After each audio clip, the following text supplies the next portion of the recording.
Hello, உங்களை இந்த ஒரு ஆழமான அலசலுக்கு வரவேற்கிறேன்.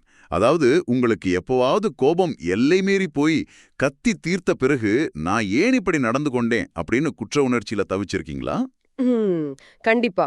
இது நெறைய பேர் தங்களோட வாழ்க்கையில அனுபவிச்ச ஒரு விஷயம்தான். ஆமா, உங்க சுய கட்டுப்பாடு குறைஞ்சிடுச்சுன்னு உங்களை நீங்களே கடுமையா தண்டிச்சிருப்பீங்க. ஆனால் இப்போ ஒரு கணம் யோசிச்சு பாருங்க. உங்க கோபம் உங்களோட பலதீனத்தால் வரல, அது உங்களுக்கு நெருக்கமான ஒருவரால மிக துல்லியமா திட்டமிடப்பட்டு உங்களை அந்த நிலைக்கு கொண்டு செல்வதற்காகவே உருவாக்கப்பட்ட ஒரு வெடிப்பு அப்படின்னு சொன்னா உங்களால நம்ப முடிகிறதா? ஆஹா, இது ரொம்ப ஒரு கசப்பான உண்மை. அதாவது நாம் பொதுவா நமது உணர்ச்சிகள் நமது கட்டுப்பாட்டுல தான் இருக்கு அப்படின்னு உறுதியா நம்புறோம் இல்லையா? நிச்சயமா, அப்படிதான் நான் பழகிட்டோம். ஆனா உளவியல் ரீதியா தந்திரமாக கையாளப்படும் ஒரு சூழ்நிலையில பாத்தீங்கன்னா, நமது உணர்ச்சிகள் நமக்கானவே அல்ல. அவை வேறொருவரின் கட்டுப்பாட்டுல இயங்கும் பொம்மைகளைப் போன்றாகி விடுகின்றன அப்படிங்கிறது தான் நிதர்சனம். அந்த கண்ணுக்கு தெரியாத கயிற்றை யார் இயக்குகிறார்கள், எப்படி இயக்குகிறார்கள் அப்படிங்கறத பத்தி தான் இன்னைக்கு நாம ஆழமா அலச போறோம். முக்கியமா இன்னைக்கு நம்ம விவாதிக்க போற மூலப்பொருள் காட்ஸ்வில் அமகன் அப்படிங்கிற யூடியூப் சேனல்ல வெளியான ஒரு சிறிய காணொளியின் சுருக்கத்தை வச்சுதான். சரி, இந்த காணொளியில அப்படி என்ன சுவாரஸ்யமான விஷயம் இருக்கு? இதுல மோட்டிவேஷன், அட்வைஸ் மற்றும் லவ்லெஸ் அப்படிங்கிற குறிச்சொற்கள் பயன்படுத்தியிருக்காங்க. இந்த அலசலோட முக்கிய மிஷனே ஒருவரை அவரின் பொறுமையின் எல்லைக்கு தள்ளுவது அப்படிங்கிறது தற்செயலான விபத்தா அல்லது திட்டமிட்ட உத்தியா அப்படின்னு கண்டுபிடிக்கிறது தான். பெரும்பாலானவர்கள் இத கோபத்துல நடக்கும் ஒரு சாதாரண விபத்து அப்படின்னு தான் நினைக்கிறாங்க.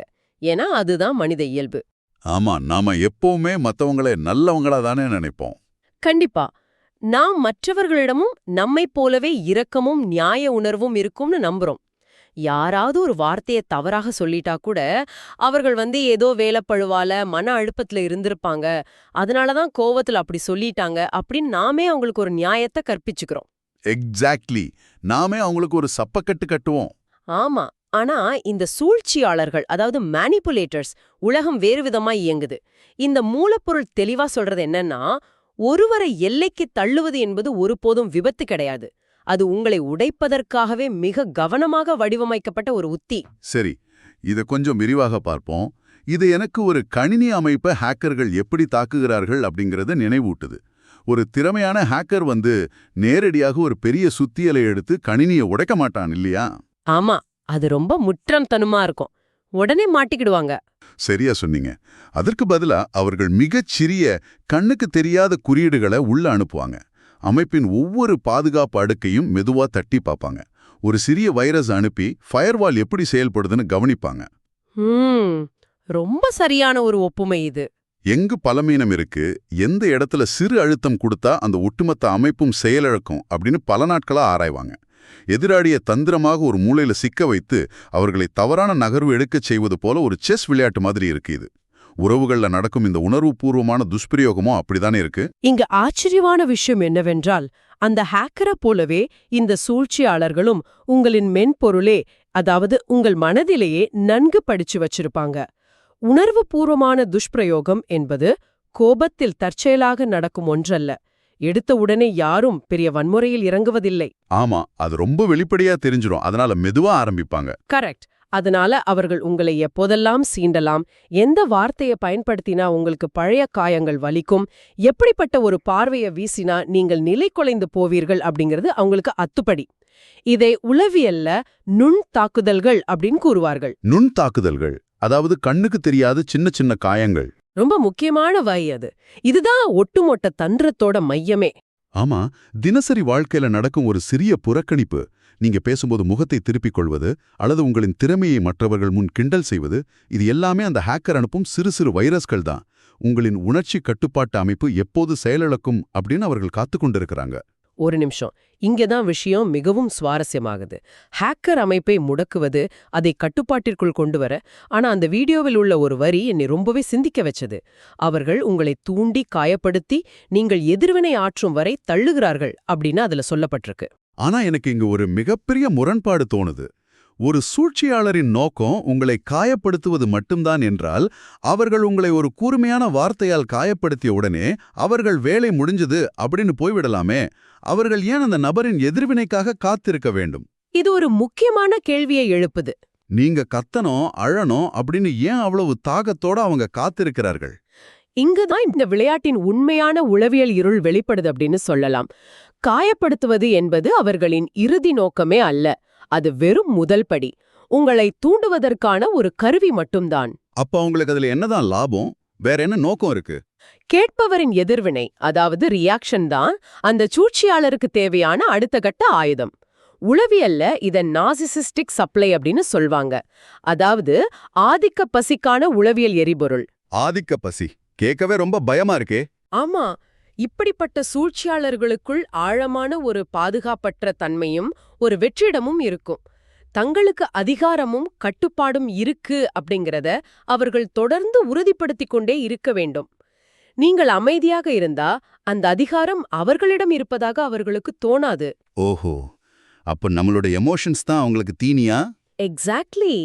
அவங்களோட ஒரு சிறு வார்த்தை உங்களை அழ வைக்குது அல்லது உங்களை பைத்தியம் பிடிப்பது போல கத்த வைக்குது அப்படின்னா அது அவங்களுக்கு ஒரு போதையை கொடுக்கும். உங்களை எதிர்வினையாற்ற செய்வதன் மூலம் அவர்கள் தங்கள் திட்டத்தின் அடுத்த கட்டத்திற்கு மிக சுலபமா நகர்கிறார்கள். ஆஹா, இது மூளையை உறைய வைக்கும் ஒரு சிந்தனை. அப்படியென்றால் என் கோபம், என் அழுகை எல்லாமே அவர்கள் தங்களை வலிமையானவர்களாக உணர்வதற்கான ஒரு கருவி மட்டும்தானா? நான் எந்தளவுக்கு நிதானத்தை இழக்கிறேனோ அந்த அளவுக்கு அவர்கள் தங்களை வெற்றியாளர்களாக நினைத்துக் கொள்கிறார்கள். சரியா? அதைவிட ஆபத்தான இன்னொரு பரிமாணமும் இதுல இருக்கு. இது அதிகாரத்திற்கான பசி மட்டுமல்ல, இது தங்களைத் தாங்களே காப்பாற்றிக் கொள்வதற்கான ஒரு தற்காப்பு உத்தியும் கூட. அவர்கள் உங்களை தூண்டிக்கொண்டே இருக்கும்போது அவர்கள் ஒரு தவறு செய்கிறார்கள் என்பது அப்பட்டமான உண்மை இல்லையா? ஆமா, அவங்க தானே முதல்ல வம்பிழுக்கிறாங்க. ஆனா அவர்கள் உங்களை தொடர்ந்து சீண்டி உங்களை வெடிக்க செய்துவிட்டால் என்ன ஆகும்? அந்த ஒட்டுமொத்த சூழ்நிலையின் கவனமும் அவர்கள் செய்த தவறிலிருந்து உங்களின் அந்த கோபமான எதிர்வினையின் மீது திரும்பிவிடும். இப்போ எனக்கு நல்லா புரியுது. இது எப்படி இருக்குன்னா, யாராவது வேணுமென்றே உங்கள் காலில் ஓங்கி மிதிச்சுட்டு நீங்க வலியால் கத்தும்போது ஏன் இப்படி அதிக சத்தமாக கத்தி எல்லோரையும் தொந்தரவு செய்யற அப்படின்னு உங்கள் மீதே பழி போடுவது போல இருக்கு. மிகச்சரியான ஒரு அருமையான நடைமுறை உதாரணம் இது. ஆமா, முதல்ல வலிக்கிற மாதிரி மிதிக்கிறது, அப்புறம் நாம கத்துறப்போ ஊரை கூட்டி இவங்க எப்படி அநாகரிகமாக நடந்து கொள்கிறார்கள் அப்படின்னு அவங்களே கதறுவது போல இருக்கு. இந்த இடத்துல தான் அந்த வீடியோவின் அடுத்த முக்கியமான கருத்து வருது. அது என்ன கருத்து? அதாவது, நீங்கள் உடைந்த பிறகு அதற்காக உங்களை வெட்கப்படச் செய்வது மற்றும் பழியை உங்கள் மீது திருப்பி போட்டுவிட்டு தாங்களே பாதிக்கப்பட்டவர் போல் நடிப்பது, இதுதான் உண்மையான மேனிப்புலேஷன் அப்படின்னு அதுல சொல்லியிருக்காங்க. சரியாக சொன்னீங்க. எப்படி பாதிக்கப்பட்டவர் போல நடிப்பது சூழ்ச்சியாளரை காப்பாற்றுகிறது அப்படிங்கறத நம்ம புரிஞ்சுக்கணும். இதத்தான் உளவியல்ல எதிர்வினை துஷ்பிரயோகம், அதாவது ரியாக்டிவ் அபியூஸ் அப்படின்னு வரையறுக்கிறாங்க. நீங்கள் செய்தது துஷ்பிரயோகம் அல்ல, அது ஒரு தற்காப்பு எதிர்வினை. ஆனா பாக்குறவங்களுக்கு அது நம்மளோட கோபமா தானே தெரியும். அதுதான் அவங்களோட தந்திரமே. பல மாதங்களாக அல்லது வருடங்களாக உங்கள் மீது நடத்தப்பட்ட தாக்குதல்களின் ஒட்டுமொத்த வெளிப்பாடு அது. ஆனா அந்த சூழ்ச்சியாளர் அந்த ஒரு குறிப்பிட்ட நொடியை மட்டும் வெட்டி எடுத்து உங்களை குற்றவாளியாக சித்தரிப்பார். இந்த பாதிக்கப்பட்டவர் போல நடிப்பது எப்படி சாத்தியமாகுது? மத்தவங்களுக்கு உண்மை தெரியாதா? நீங்க கவனிச்சிருக்கலாம், நீங்கள் கோபத்தின் உச்சத்தில் கத்திக் கொண்டிருக்கும்போது அந்த நபர் திடீரென மிகவும் அமைதியாகி விடுவார். அவங்களோட குரல் மிகவும் மென்மையாகிவிடும். நான் என்ன அப்படி தவறாக சொல்லிட்டேன், நீதான் எல்லாவற்றுக்கும் இப்படி அதிகமாக ரியாக்ட் பண்ற அப்படின்னு ஒரு ஞானியைப் போல ரொம்ப நிதானமா பேசுவாங்க. ஆமா, இது சுற்றி இருப்பவர்கள், ஏன் சில நேரங்களில் பாதிக்கப்பட்ட நபருக்கே கூட தாங்கள்தான் தவறு செய்து விட்டோமோ என்ற சந்தேகத்தை கொடுத்துடுமே. இது எப்படி நிகழுது? இதற்கு காரணம் மனித மூளையின் செயல்பாடுதான். இத கேஸ் லைட்டிங் அப்படின்னு சொல்றோம். இது உங்களின் நியாயமான கோவத்தை அல்லது அழுகையை உங்களின் பலவீனமாக அல்லது குற்றமாக மாற்றும் ஒரு கொடூரமான உளவியல் ஆயுதம். அப்போ நம்ம மூளையே நமக்கு எதிரா வேலை செய்தா? ஒரு வாதம் நடக்கும்போது நீங்கள் உணர்ச்சி வசப்பட்டிருப்பீங்க. உங்களால் தர்க்க ரீதியாக சிந்திக்க முடியாது. ஆனா அந்த சூழ்ச்சியாளர் மிக தெளிவாக அமைதியான மனநிலையில இருப்பார். அவர் அந்த அமைதியை பயன்படுத்தி உண்மைத்தன்மையை சிதைக்கிறார். நீ கற்பனை செய்து கொள்கிறாய் அப்படின்னு அவர் சொல்லும்போது உங்கள் மூளைக்குள் ஒரு அறிவாற்றல் முரண்பாடு நிகழ்கிறது. அறிவாற்றல் முரண்பாடு, அதாவது மூளை ஒரே நேரத்துல இரண்டு முரண்பாடான உண்மைகளை எதிர்கொள்ள திணறும் நிலை, சரியா? அதேதான். இவர் என்னை நேசிக்கிறார், ஆனால் சூழ்நிலை இவ்வளவு மோசமாக இருக்கென்றால் ஒருவேளை பிரச்சனை என்னிடம்தான் இருக்க வேண்டும் அப்படின்னு உங்களை நீங்களே குற்றவாளியாக்கிக் கொள்வீர்கள். இது கேட்பதற்கே ரொம்ப பயமா இருக்கு. தங்களுக்கு நெருக்கமான ஒருவர் தங்களின் சொந்த மனதையே அவர்களுக்கு எதிராக ஒரு ஆயுதமாக மாற்றுவது என்பது எவ்வளவு பெரிய துரோகம். அவங்க பாதிக்கப்பட்டவரா நடிக்கிறது அவங்கள எப்படி காப்பாத்துது? அது சுற்றி இருப்பவர்களின் அனுதாபத்தை அவர்களுக்கு பெற்றுத்தரும். உங்களை சுற்றியுள்ளவர்கள் நீங்கள் கத்துவதையும் அந்த சூழ்ச்சியாளர் அமைதியாக அழுது கொண்டிருப்பதையும் மட்டுமே பார்ப்பார்கள். இறுதியில் சமூகத்தின் பார்வையிலும் நீங்கள்தான் பிரச்சனை செய்பவர் என்ற முத்திரையை பெறுவீர்கள். இந்த இடத்துல எனக்கு உண்மையிலே தொண்டை அடைக்குது. சூழ்ச்சியாளரின் வலையில் சிக்கி நீங்கள் வெளிப்படுத்தும் கோபமோ அல்லது அழுகையோ உங்களுடைய குற்றமல்ல, அது ஒரு தந்திரமான தூண்டுதலின் விளைவு அப்படிங்கிறது இப்போ ரொம்ப தெளிவா புரியுது. ஆனா இப்போ ஒரு கேள்வி வருது. அப்படியென்றால் இதற்கெல்லாம் என்ன அர்த்தம்? எந்த கோணத்துல கேக்குறீங்க? அந்த வீடியோவோட ஹேஷ்டேக்ஸ் பத்தி கேட்குறேன்.